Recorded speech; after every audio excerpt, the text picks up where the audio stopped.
Hello guys, কেমন আছেন সকলে? আশা করি সকলেই ভালো আছেন। সকাল সকাল ঘুম থেকে উঠে বের হয়ে পড়লাম বাইরে। এই হচ্ছে আমাদের হোস্টেল, মহারানী হেমন্ত কুমারী হিন্দু ছাত্রাবাস, রাজশাহী কলেজ, রাজশাহী। হোস্টেলটা অনেক পুরাতন, প্রায় 120 বছর বয়স হবে। হোস্টেলের সামনে সুন্দর একটি মাঠ আছে। তো বের হয়ে পড়লাম সকাল সকাল। এদিকে দেখি সুজয় দা সকালবেলায় কি জানি নিয়ে হোস্টেলে চলে আসলো। সকালবেলা ব্রাশ হাতে নিয়ে বের হয়ে পড়লাম। আমাদের হোস্টেলের নতুন একটি বিল্ডিংয়ের কাজ শুরু হয়েছে, এই কারণে মাঠের মধ্যে বালি, ইট, কাঠ অনেক কিছুই পড়ে আছে। হোস্টেলের মাঠের অবস্থা খুবই খারাপ।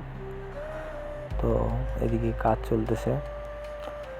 নিচের কাজ মোটামুটি কমপ্লিট, নিচের ঢালাই, ওয়ালের কাজ শুরু করছে।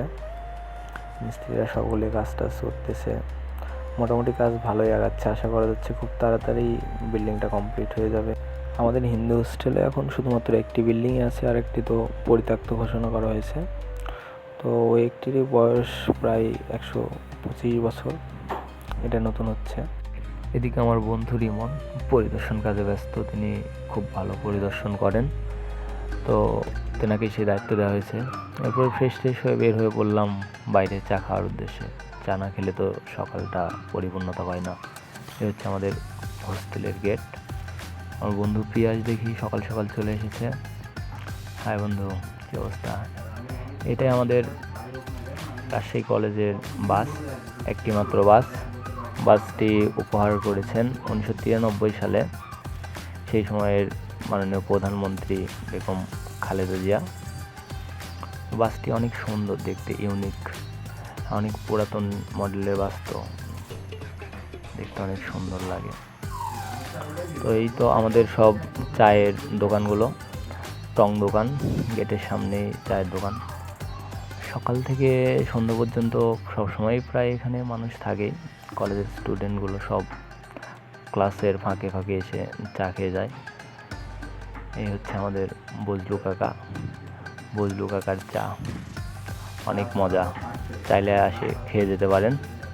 কাকাকে বললাম 2টা চা দিতে, তো কাকা চা বানাতে ব্যস্ত। আমরা এদিকে 2 বন্ধু মিলে বিস্কিট খেতে লাগলাম। সকাল সকাল কিছু খাওয়া হয় নাই, এর মধ্যে আমার রিমন বন্ধু এসে হাজির। তো 3 বন্ধু মিলে চা খেয়ে বের হয়ে যাওয়ার চিন্তা ভাবনা করতেছি পারভেজকে ওঠানোর জন্য। পারভেজকে ফোন দিলাম, সে এখনও ঘুম পাড়তেছে বলল। 3 বন্ধু অনেক মজা করে চা খাইলাম। সকালে তো চা ছাড়া জমেই না। তো এর মধ্যে চা খাওয়া শেষ করে বের হয়ে বললাম পারভেজের রুমে যাচ্ছি, 3 জন একসাথে পারভেজকে ওঠানোর জন্য।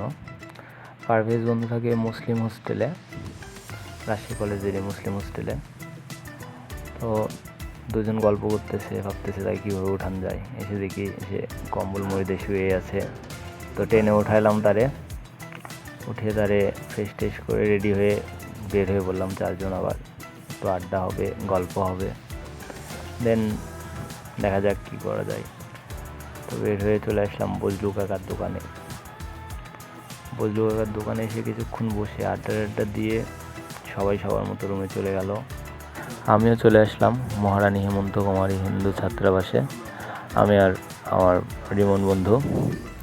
আজকের মতো এখানেই বিদায়, আবার দেখা হবে নতুন কোনো ভিডিওতে। সকলে ভালো থাকবেন, ধন্যবাদ সবাইকে।